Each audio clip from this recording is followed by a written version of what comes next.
The first time I met Deborah Whitmore, she was holding a clipboard like a weapon and squinting at my grandfather's farmhouse like it personally offended her. "This property is in violation," she announced, her voice as tight as her short, ironed bob. I blinked. I'd just inherited the house a month ago. The place was old, sure, but it wasn't in violation of anything. "Violation of what?" I asked, folding my arms. Deborah's lips thinned. "The Homeowners Association guidelines." I exhaled slowly, already feeling the kind of headache that comes from dealing with people who mistake authority for competence. "This house isn't part of your HOA." She gave a stiff, patronizing smile, the kind usually reserved for misbehaving children. "That's a common misunderstanding.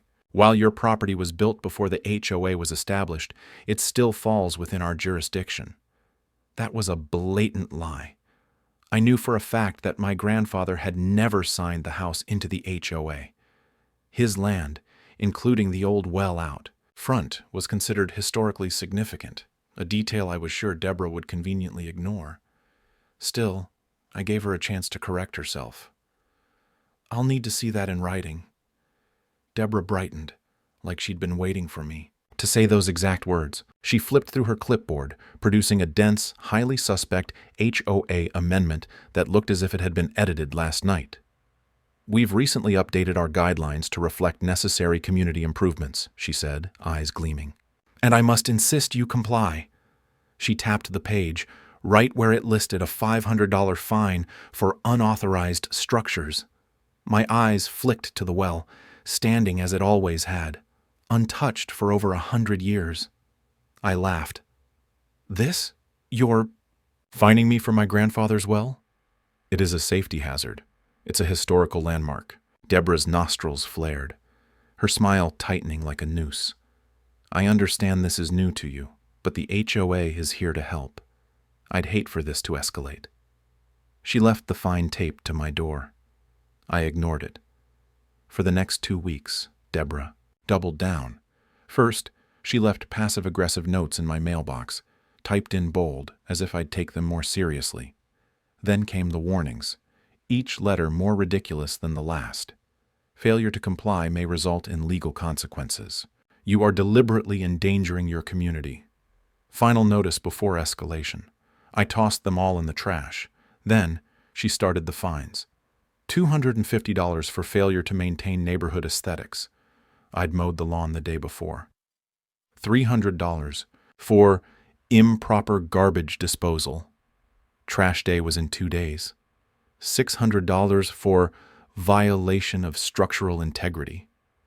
I had no idea what that even meant. I wasn't paying a dime, but I wasn't stupid either. I started documenting everything. I recorded our conversations. I saved every email, every letter, every fine. I even researched the HOA's legal standing in cases like mine.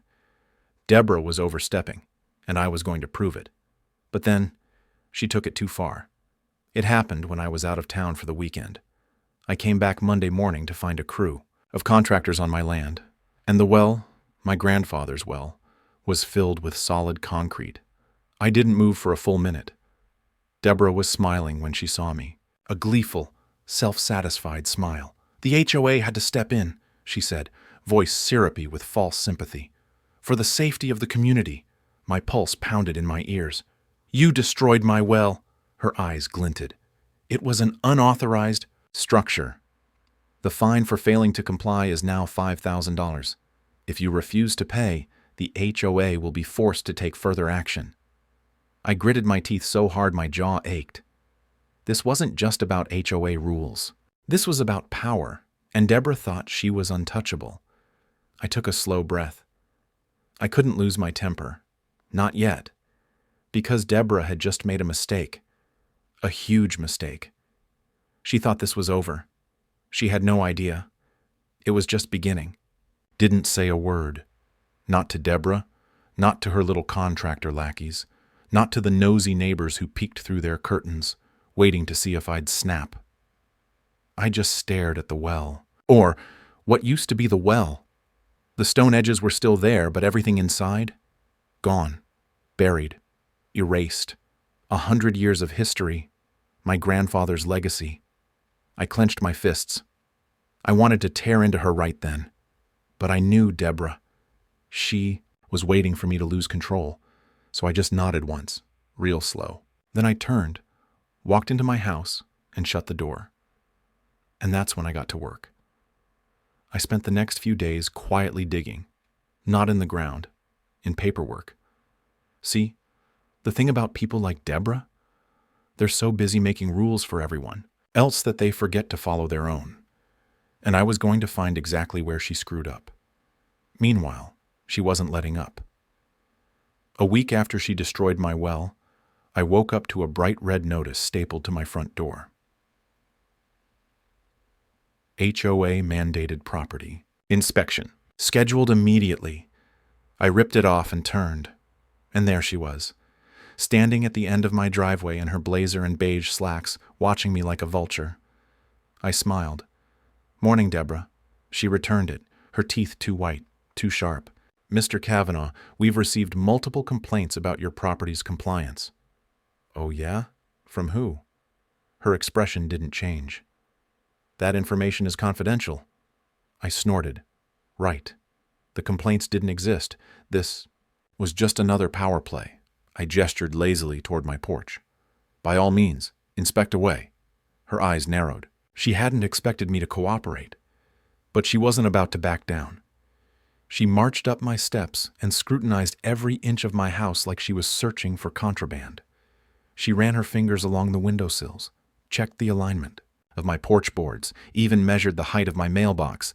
Then she crouched and pointed, triumphant. "This is not HOA-approved gravel," she announced. I blinked. "Excuse me?" She tapped my driveway as if that proved her point. "All driveways must adhere to neighborhood material regulations. Your gravel is incorrect." I stared at her. "It's gravel, Deborah." Her smile stretched wider. "It's the wrong shade." I let out a slow breath, feeling my pulse tick up. "And what exactly is the correct shade?" She pulled out a pamphlet, because of course she did, and flipped to a page labeled Approved Driveway Materials. "Your gravel," she said smugly, "is classified as charcoal gray. The HOA only allows cool slate." I stared at the pamphlet. The color swatches were identical. I laughed. Actually laughed. "You can't be serious." "Oh, I am." She handed me a fresh fine, her nails perfectly manicured. "This will need to be corrected within 5 days, or you'll face an additional $1,000 penalty." I took the paper without breaking eye contact. "You do realize I'm not in your damn HOA, right?" Her eyes gleamed. "That's still under review." With that, she turned on her heel and strode back to her car. I watched her go, my fingers tightening around the fine. I'd been right. Deborah wasn't just trying to enforce rules. She was trying to bleed me dry. She wanted me to give up. To sell the house, get the hell out, leave the community under her complete control. But she'd overplayed her hand. Because what she didn't know, what I hadn't told her, was that I'd found something. Something big. And the moment I had proof, I was going to use it to bury her. The next day, I drove 3 towns over to the county records office. I wasn't taking any chances. If Deborah had doctored HOA amendments, she might have buried other paperwork too. But she hadn't touched this. I found what I was looking for in under an hour, and when I did, I grinned. Because Deborah hadn't just messed up. She'd violated state law. I made copies, tucked them away safely, and headed back home. And the moment I pulled into my driveway, I knew she'd been there. There was a fresh violation notice on my door. I yanked it down, scanning the text. Then I froze. Notice of imminent foreclosure. My grip tightened. I barely registered the fine print, some garbage legalese about unpaid HOA dues, which I didn't owe, and repeated infractions, which didn't apply to me. What mattered was the last line. Failure to comply will result in HOA repossession of the property. I inhaled sharply. This wasn't just fines anymore. Deborah was trying to take my house. I looked toward her house across the street. The lights were on. I could picture her inside, sipping her overpriced Chardonnay, smug as hell. She thought she'd won. She thought I'd panic. Instead, I smiled, because she had no idea that in less than a week, she'd be finished. But first, I had to let her think she was winning. The next morning, I did something Deborah didn't expect. I showed up to the HOA meeting. She was sitting at the head of the table, flanked by her usual circle of spineless followers, the type of people who loved to nod in agreement, but never actually thought for themselves. The moment I walked in, she stiffened. "Mr. Kavanaugh," she said, her voice smooth, but sharp at the edges, like a blade disguised as silk. "I'm afraid this meeting is for members only." I smiled, casual, unbothered. "Oh, I know." I held up a stack of documents. "But since you're so eager to include me in your HOA, I figured I'd join in." A few heads turned. Deborah's eyes narrowed. "Take a seat," she said, her voice clipped. I did. Right across from her. She cleared her throat, then launched into her usual bureaucratic nonsense. Updates on fence heights, garbage bin placements, and an entire 10-minute segment about the horrors of unapproved holiday decorations. I let her talk. Let her feel comfortable. Then, right when she moved on to financial reports, I struck. I leaned forward, tapping my stack of papers against the table. "Before you continue," I said, keeping my voice light, almost amused, "I just have a quick question." Deborah frowned, clearly irritated by the interruption. "You're not a member. You don't get to—" I cut her off. "It's about the HOA's legal authority over my property." Silence. A few members shifted in their seats. Deborah's face was carefully blank. "That's already been explained to you." "Oh, it has," I agreed.